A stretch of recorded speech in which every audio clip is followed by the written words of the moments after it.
पैसे कमाता है। ये सुनते ही नैना के होश उड़ जाते हैं। 3 नंद, 2 छोटे देवर, ऊपर से सास ससुर के साथ मेरा पति, इतना बड़ा परिवार। अरे माँ, इतने बड़े परिवार में तो मैं परेशान ही हो जाऊंगी। काम भी करूँ और उनके ताने भी अलग से सुनो। अरे बेटी, परेशान क्यों होती है? पंडित जी, मेरी बेटी के लिए ससुराल ऐसा दिखाओ जहाँ माता पिता और लड़का इकलौता हो, ताकि मेरी बेटी को ज्यादा परेशानी न उठानी पड़े। चलिए, अगर ऐसी बात है तो ठीक है, मैं आपको एक अमीर घर का रिश्ता दिखाता हूँ। इकलौता बेटा है, साथ में माता पिता रहते हैं। नैना जैसे ही लड़के की फोटो देखती है, उसे लड़के की तस्वीर अच्छी लगती है। अरे लड़का तो अच्छा है, इकलौता है, परिवार भी छोटा है, और क्या ही चाहिए। माँ, मुझे लड़का पसंद है। ओहो पगली, चलो ठीक है, कोई लड़का तो तुझे पसंद आया। पंडित जी, अब आप इसी लड़के से मेरी बेटी के रिश्ते की बात चलाइए। हाँ हाँ बहन जी, बिल्कुल।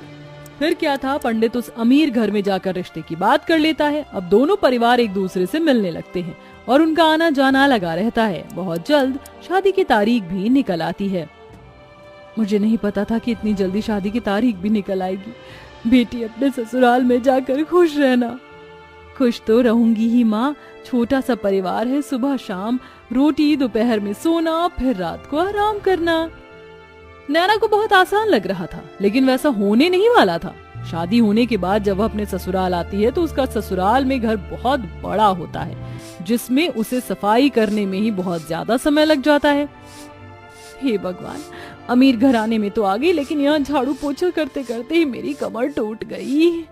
तभी आवाज आती है, बहू, ओ बहू, अरे अभी तक तूने नाश्ता नहीं बनाया? नैना फटाफट सफाई करने के बाद अपनी सास के पास जाती है। माँ जी, बस रसोई में ही जा रही हूँ, मैं पहले सफाई कर रही थी।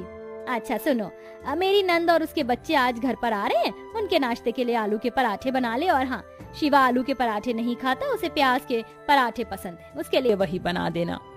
हेमलता ऐसा कहकर चली जाती है। लो जी, मिल गया ऑर्डर, अब इतने सारे लोगों के लिए पराठे बनाने होंगे।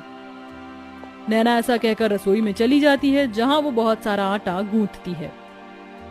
इतना सारा आटा गूंथने में ही मेरे हाथ दुखने लगे, अभी तो इनके पराठे भी बनाने हैं।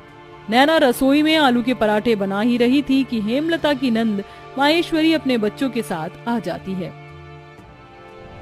अरे वाह, सही समय पर आई हूँ नंद जी, गरम गरम पराठे बन रहे हैं। बहू, चलो नाश्ते की टेबल पर ही बैठते हैं, वहीं पर बातें करेंगे। हेमलता पूरे परिवार के साथ नाश्ते की टेबल पर बैठ जाती है, जिसके बाद रसोई से नाश्ते की टेबल का सफर करते हुए नैना बहुत थक जाती है। हे भगवान, नाश्ते की टेबल पर आने आने में ही मेरी फिरकनी बन गई।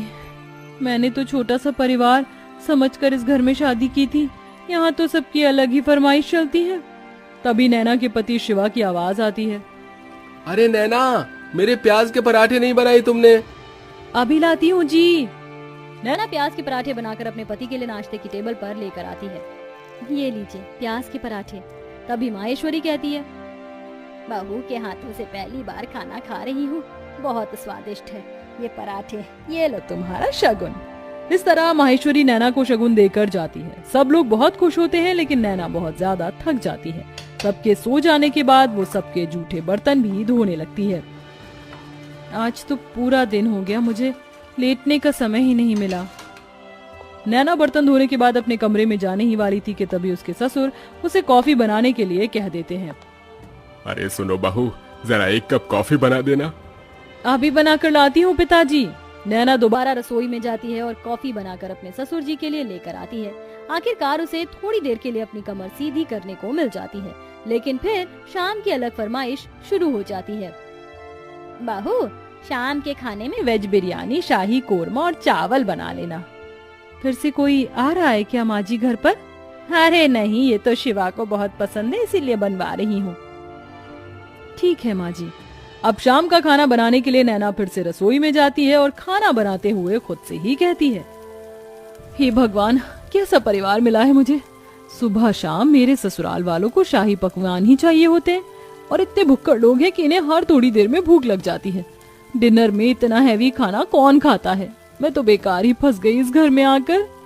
नैना ऐसा खुद से बोलते हुए खाना बनाती रहती है। उसे रसोई में बहुत गर्मी भी लगती है, लेकिन फिर भी वह खाना बनाती है। खाना तो बहू बहुत स्वादिष्ट लग रहा है। खुशबू से पता चल रहा है। हाँ हाँ, मेरी मेहनत जो लगी है, स्वादिष्ट तो होगा ही। नैना भी खाने की टेबल पर बैठकर खाना खाने ही वाली थी कि तभी किसी के आने की दस्तक होती है। हेलो गाइस, मेरे बिना ही खाना खा रहे हो? अरे बेटा चिराग, तुम यहाँ विदेश से कब लौटे? मेरे साथ मेरे कुछ दोस्त भी घर पर आए हैं। आज ही हम ऑस्ट्रेलिया से इंडिया आए हैं। कितने दिनों बाद तुझे देख रहा हूँ नैना। ये मेरे ताऊ जी का लड़का है, विदेश पढ़ने चला गया था बचपन में। मेरा जिगरी यार यही है। जाओ नैना, इन सब के लिए भी खाना परोस कर ले आओ। अगर रोटी कम हो तो और बना लेना। हेमलता ऐसा कहकर बेचारी नैना को फिर से रसोई में भेज देती है। नैना को खाने के साथ दोबारा से रोटियां भी बनानी पड़ती हैं और वो बहुत ज्यादा थक जाती है। सबको खाना खिलाते हुए उसी के लिए खाना नहीं बचता। ये लो, बस यही रह गया था, मेरे लिए थोड़ा भी खाना नहीं बचा। कैसे भुक्कड़ लोग हैं, एक बार भी मेरे बारे में नहीं सोचते हैं। नैना को बहुत बुरा लगता है। वो अपने कमरे में सोने चली जाती है। इसी तरह जब भी वह कुछ बनाया करती तो सारा खाना उसके ससुराल वाले ही खा जाते हैं और उसके लिए कुछ नहीं बचता। ऊपर से घर में मेहमानों का आना जाना लगा ही रहता है, जिसके चलते एक दिन नैना की बहुत ज्यादा तबीयत खराब हो जाती है। इनके शरीर में बहुत ज्यादा थकावट है। लगता है काफी दिनों से जरा भी आराम नहीं मिला है, इसलिए शरीर में कमजोरी हो गई है। ये मैंने दवाइयाँ दे दी हैं, बस आप इन्हें थोड़ा आराम करने दीजिए, जल्दी ही ठीक हो जाएंगी। डॉक्टर की ये बात सुनने के बाद हेमलता को अपनी गलती का एहसास होता है और वह अपनी बहू के पास जाकर उससे कहती है, जब से तुम इस घर के अंदर आई हो सारे काम तुम ही देख रही हो। मैंने तो कोई काम नहीं किया है और ये भी नहीं सोचा कि तुम कितनी थक जाती होगी। मुझे माफ कर देना बहू, लेकिन आज से मैं भी तुम्हारी मदद करवाया करूंगी। माँ जी, आपको माफी मांगने की जरूरत नहीं है। मैं इस घर की बहू हूँ और घर की जिम्मेदारी समझना मेरा फर्ज है। नैना इतना कह रही थी कि तभी घर पर उसकी तबीयत के बारे में सुनते ही ताई जी, मौसी जी, बुआ जी सब आ जाती हैं उसकी देखरेख के लिए। हमारे रहते बहू को एक भी काम करने की जरूरत नहीं पड़ेगी। अरे बुआ ताई जी हैं ना, और मौसी जी भी हैं, हम सब मिलकर सारे काम कर लेंगे। इस तरह सब लोग नैना की बहुत अच्छे से देखरेख करते हैं। नैना को इससे ये समझ आता है कि रिश्तेदारों का आना जाना अच्छा होता है और सबके साथ प्यार प्रेम से रहना भी बहुत जरूरी है। जैसे ही वो ठीक हो जाती है, वो पहले की तरह फिर से घर की सारी जिम्मेदारियां खुद उठा लेती है। चलिए, आप सभी आज खाने की टेबल पर बैठिए। अब मेरी तबीयत बिल्कुल ठीक है। मैं आप सभी के लिए आपकी पसंद का खाना बनाऊंगी। नैना ऐसा कहकर रसोई में चली जाती है। पीछे से हेमलता आती है। अब से मैं भी तुम्हारी रसोई में मदद करवाया करूंगी और मैं जानती हूँ आखिरी में तुम्हारे लिए कुछ नहीं बचता, इसलिए पहले ही तुम अपने लिए खाना निकाल लिया करना। ये सुनते ही नैना को बहुत खुशी होती है और उसे अपनी माँ की याद आ जाती है, जिसकी वजह से उसकी आंखें भर आती हैं। अरे ये क्या बहू, तू रोने क्यों लगी? बस आज आपकी बातें सुनकर मुझे अपनी माँ की याद आ गई। हेमलता उसे गले से लगा लेती है।